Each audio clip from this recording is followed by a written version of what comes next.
Hello students, welcome to Pharmacy Notes by US. Today we discuss Code of Pharmaceutical Ethics Part 2, some MCQs.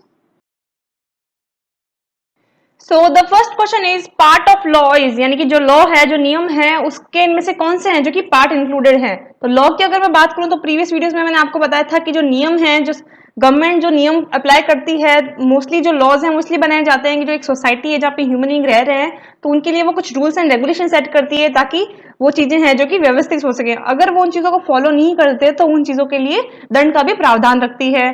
तो question ये आपने वो पूछ रहा है कि जो लॉ है उसमें कौन कौन से पार्ट है जो कि इंक्लूड होते हैं। ऑप्शन है control human according to the rule यानी कि जो ह्यूमंस है उनको रूल्स के अकॉर्डिंग है जो कंट्रोल करना है कि आपको ये काम कर सकते हैं ये काम आप नहीं कर सकते, दिस इज इलीगल, अगर आप ये करेंगे तो आपको एक पर्टिकुलर पनिशमेंट मिलेगी। Be set regulations for society यानी कि जो सोसाइटी है उनके लिए कुछ रेगुलेशन सेट करती है कि इस तरीके के हैं जो कि मैनेजमेंट है जो रहेगा। सी इज ऑल्सो हैव पनिशमेंट और अगर वो ह्यूमन बीइंग या फिर जो सोसाइटी में रहने वाले पर्सन है जो कि उन सेट रेगुलेशन को फॉलो नहीं करते तो उनके लिए पनिशमेंट भी रखती है। एंड डी है ऑल ऑफ द अबव यानी कि सारे के सारे पार्ट हैं जो कि लॉ के अंदर आते हैं। तो ऑब्वियसली इसका आंसर होगा D all of the above. Question number second is code of pharmaceutical ethic developed by यानी कि जो कोड ऑफ फार्मास्यूटिकल एथिक है वो किसने है जो कि डेवलप किया था।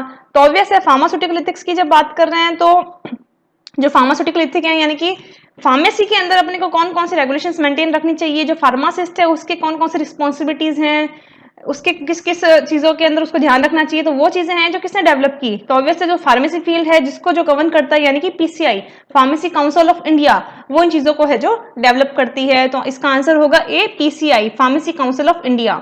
Second option is state council of India, C is both and D is none of the above. तो ऑब्वियसली इसका आंसर होगा A. Here is the answer. All are the part of law and B is PCI developed code of pharmaceutical ethic.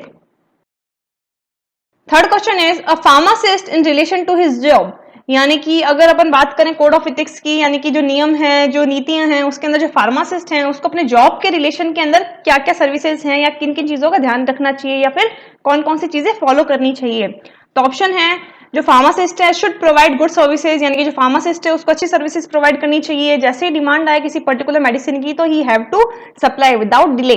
B is pharmacy property clean and arrange यानी कि जो pharmacist की जो pharmacy है यानी कि जो मेडिकल स्टोर है should be properly clean and arrange होना चाहिए पूरा का पूरा according to the system.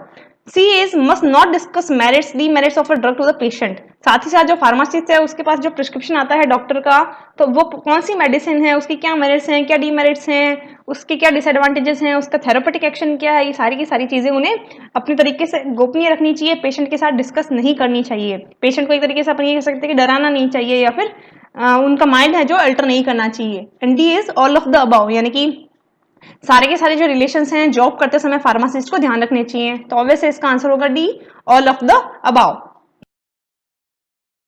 Here is the answer.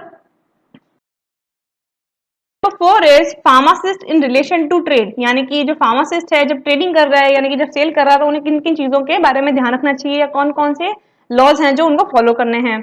तो option A should charge fair prices यानी कि जो भी मेडिसिन की प्राइस है वो फेयर प्राइस वो चार्ज करे, ना तो कम प्राइस करे किसी पर्टिकुलर कस्टमर को अट्रैक्ट करने के लिए और ना ही ज्यादा बेनिफिट उठाने के हिसाब से ज्यादा चार्ज करे।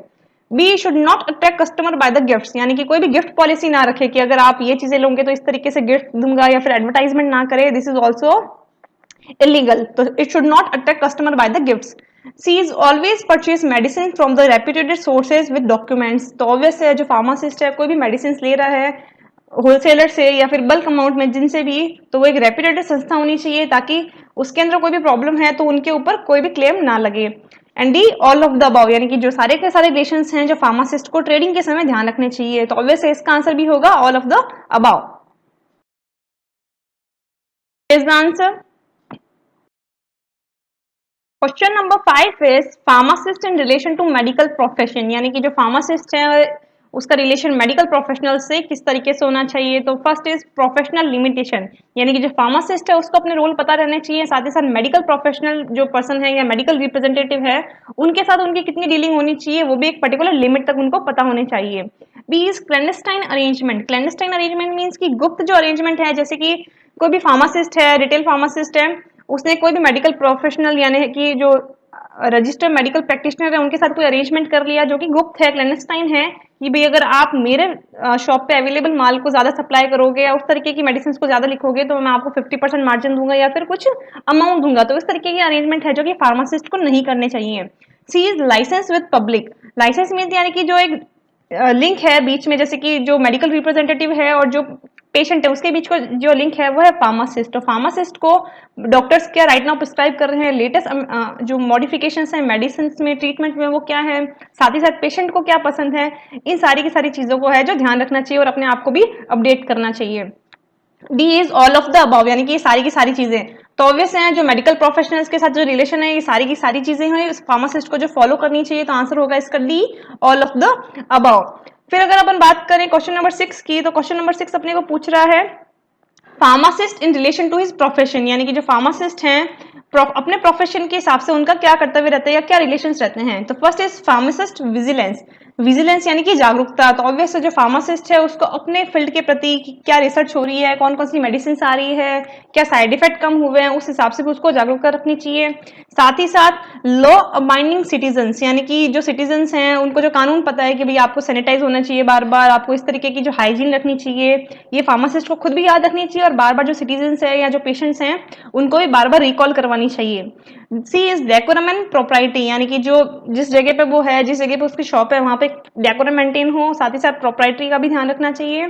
And D is all of the above, यानी कि सारी की सारी जो चीजें हैं वो फार्मासिस्ट के रिलेशन में रहती है टू हिज प्रोफेशन। तो वैसे इसका आंसर भी रहेगा all of the above, answer D.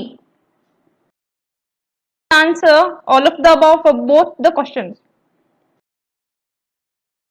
Hope you understand and enjoy the video. Please like, share and subscribe. Thank you.